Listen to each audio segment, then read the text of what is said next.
Welcome to my YouTube channel. आज मैं आपको क्लास 4th के लिए ईवीएस का चैप्टर नंबर 11 पढ़ाऊंगी। तो बच्चों, इससे पहले वाली वीडियो में मैंने पूरा ही चैप्टर आपको डिटेल में पढ़ाया था क्वेश्चन आंसर के साथ। मगर देखो, इस वीडियो के अंदर सिर्फ मैं आपको इस चैप्टर के सभी क्वेश्चन आंसर लिखने बताऊँगी, ताकि जिन बच्चों का स्कूल का काम पूरा नहीं है वो जल्दी से काम को छोटी सी वीडियो से पूरा कर सके और अपने एग्ज़ाम की तैयारी को भी अच्छे से आसानी के साथ कम वक्त में कर सके। तो पढ़ना स्टार्ट करते हैं बच्चों। तो बुक के पेज नंबर 84 पर चैप्टर नंबर 11 है, जिसका नाम है फूलों की वादी। यानी कि बच्चों, आप इस चैप्टर में फूलों के बारे में पढ़ेंगे, जो कि मैं डिटेल में इससे पहले वाली वीडियो में पढ़ा चुकी हूँ। यहाँ पर बस हम इस चैप्टर के क्वेश्चन आंसर लिखना सीखेंगे। तो देखो, पहला सवाल है कि क्या तुमने इतने बहुत सारे फूल एक साथ देखे हैं और कहाँ? तो हाँ, फूल के बाग में देखे हैं। अगला सवाल है कि कितने मुख्तलिफ रंगों के फूल तुमने देखे हैं? तो मैंने गुलाबी, जामुनी, सफ़ेद, लाल रंगों के फूल देखे हैं। उनके रंगों के आपको नाम लिखने हैं, जैसे कि लाल, गुलाबी, सफ़ेद, हरा, पीला, बैंगनी, नारंगी और सुनहरा वगैरह। अब बच्चों, अगला सवाल है कि क्या तुम्हारे घर में ऐसी चीज़ें हैं जिन पर फूलों के नमूने बने होते हैं, जैसे कि कपड़ों पर, चादरों पर, है ना? तो हाँ, ऐसी हमारे घर में बहुत सारी चीज़ें हैं। अब यहाँ पर देखो बच्चों, फूलों की कुछ पिक्चर्स हैं, उनके नाम लिखने हैं, जैसे कि ये है अड़हुल, लिली का पौधा, गुलाब का, ये है सूरजमुखी का, ये गेंदे का, चमेली का, ये है रात की रानी, और ये है तुलसी, और ये है कमल, और ये एक हमें समझ में नहीं आ रहा, तो यहाँ पर मैंने नहीं लिखा।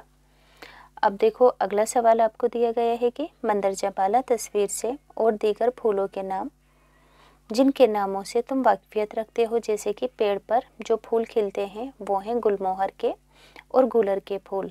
झाड़ियों पर खिलने वाले फूल कौन से हैं? गुलाब के और तुलसी के फूल बच्चों झाड़ियों पर खिलते हैं। बेल पर बच्चों कौन कौन से फूल खिलते हैं? चंपा के और स्टो वाइट के। पानी वाले पौधों पर फूल खिलते हैं, तो कमल के फूल पानी के अंदर खिलते हैं। और रात में खिलने वाले फूल कौन से हैं? रात की रानी है और चमेली लिख दोगे। दिन में खिलने वाले कौन से फूल हैं? सूरजमुखी और अड़हुल। जिन फूलों को तुम खुशबू से पहचान सकते हो, तो वो है गुलाब और चमेली का फूल। इसी तरह से कौन से फूल पूरे साल खिलते हैं? तो सदाबहार और गुलाब के फूल। जो किसी ख़ास महीने में खिलते हैं वो हैं गेंदे और ट्यूलिप के फूल हैं बच्चों। अब देखो, अगला सवाल है, क्या कुछ ऐसे भी पेड़ पौधे हैं जिन पर कभी फूल नहीं खिलते? मालूम करो और लिखो। तो देखो बच्चों, मनी प्लांट, रबड़ प्लांट और कीकर और कैक्टस के पेड़ के ऊपर फूल नहीं खिलते हैं। अब देखो, अगला सवाल है, यहाँ पर एक तख्ती की फ़ोटो है जिस पर लिखा है फूल तोड़ना मना है। तो यहाँ पर पूछा गया है, क्या आपने इस तख्ती को कहीं देखा है? तो आप लिखोगे हाँ। तो इस तरह की तख्ती मौजूद होने के बावजूद भी क्या लोग फूल तोड़ते हैं? तो हाँ, तोड़ते हैं। तुम्हारे ख्याल से लोग ऐसा क्यों करते हैं? क्या उन्हें ऐसा करना चाहिए? तो अपने शौक़ के लिए लोग ऐसा करते हैं और फूल तोड़ने के बाद मुरझा जाते हैं, इसलिए लोगों को ऐसा नहीं करना चाहिए। आगे है कि क्या होगा अगर सभी फूल तोड़ते रहेंगे? तो बाग सोने लगेंगे और फूल ख़त्म हो जाएंगे। अब हम हैं बुक के पेज नंबर 88 पर, और यहाँ पर बोला गया है कि आपको एक फूल को देखकर कुछ सवालों के जवाब देने हैं, जैसे कि फूल का रंग क्या है? तो पीला है। इसकी खुशबू किस तरह की है? तो भीनी भीनी हल्की खुशबू है। और ये कैसा लगता है? तो ये घंटी की शक्ल का फूल है देखने के अंदर। क्या फूल गुच्छों में खिलते हैं? तो हाँ, आपने देखे होंगे कि फूल हमेशा गुच्छों में खिलते हैं। इसमें कितनी पत्तियां हैं? तो इस फूल के अंदर 5 पत्तियां हैं जो हमारे पास फूल इस टाइम मौजूद है। आप बच्चों किसी भी फूल के बारे में लिख सकते हो। क्या सारी पत्तियां एक साथ जुड़ी हुई हैं या अलग अलग हैं? तो सभी पत्तियां अलग अलग हैं। पत्तियों के बैरूनी हिस्से में, यानी कि बाहरी हिस्से में, तुम पत्ती जैसा हरा ढांचा देख सकते हो। देखो इस तरीके से, है ना? 4 पत्तियां फूल की साइड होती हैं, तो 4 होती हैं ये। पत्तियों के अंदर, है ना, फूल के दरमियान क्या तुम बारीक बारीक इस तरीके से लाइनें देख सकते हो? आपने देखा होगा फूल के अंदर होती हैं। तो हम इस ढांचे को देख सकते हैं और ये पीले रंग के होते हैं। आगे है, जब तुम इसको छूते हो क्या तुम सफोप जैसी चीज़ हाथों पर महसूस करते हो, यानी कि हाथ पे कुछ वेलवेट वेलवेट जैसा फील होता है? तो आप लिखोगे हाँ, महसूस होती है कुछ सफोप जैसी चीज़ हाथों के ऊपर। आगे है, एक फूल और एक कली के दरमियान क्या फ़र्क होता है? तो देखो बच्चों, कली जो होती है वो बंद होती है और फूल खुला हुआ होता है। आगे है, एक कली और उसके फूल की तस्वीर आपको अपनी कॉपी में बनानी है। तो बच्चों आप अपने आप बना लेना।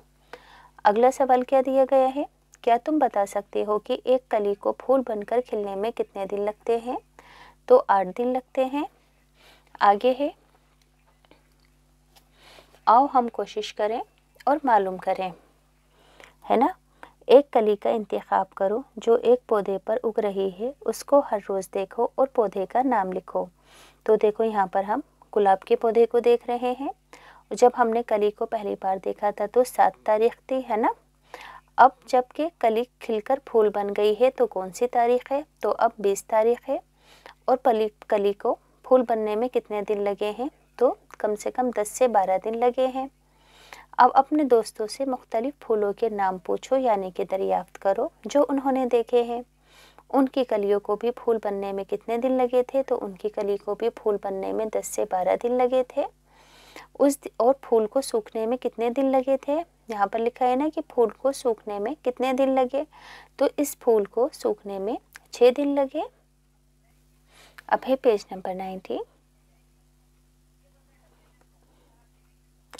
क्या तुम्हारे घर में, देखो ये रहा सवाल है यहाँ पर, ये है सवाल, क्या तुम्हारे घर में फूलों की खुशक सब्जी की तरह या सालन वाली कोई डिश बनाई जाती है? तो यहाँ पर आपको बताना है कि वो कौन सी है। तो आप लिख देना कि हमारे घर में केले और गूलर के फूलों की डिश बनाई जाती है। आगे कुछ सवाल जवाब हैं। किसी भी 2 किस्म के फूलों के नाम मालूम करो जिनसे दवाएं बनती हैं। तो गुलाब और तुलसी के फूलों से बच्चों दवा बनती है।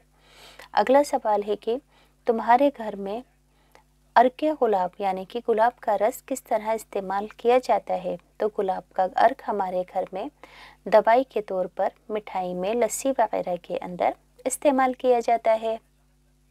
अब हम आ गए हैं बच्चों पेज नंबर 91 पर। सवाल है कि मालूमात हासिल करो और मज़ीद फूलों के नामों के बारे में लिखो, है ना। जिन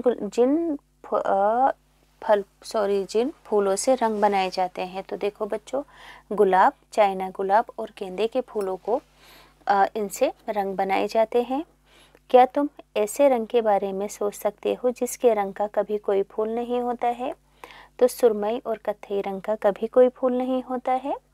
ऐसे फूलों के नाम लिखो जिनका इस्तेमाल इत्र बनाने में होता है।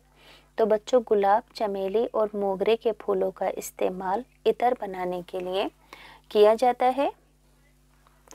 आगे है, क्या तुम जानते हो ऊपर दिए गए गाने कब गाए जाते हैं? तो देखो बच्चों, जो ये ऊपर गाना लिखा हुआ है वो शादी के मौके पर गाया जाता है। अगला सवाल है, क्या तुम या कोई और तुम्हारे घर में इस तरह के गाना गाने जानता है ना। तो इस तरह के गाने आपको अपनी कॉपी वगैरह में लिख लेने हैं। जैसे कि मैंने यहाँ पर एक लिखा है, चमन में फूल खिले, बहारों में फिजा छाई। फूलों से संबंधित कोई भी गाना आपको लिखना है। अब यहाँ पर है कि क्या तुम्हारे बुज़ुर्ग कई मौक़ों पर कोई ख़ास किस्म के फूलों का इस्तेमाल करते हैं? तो जैसे कि यहाँ पर मौका है और फूलों के नाम हैं।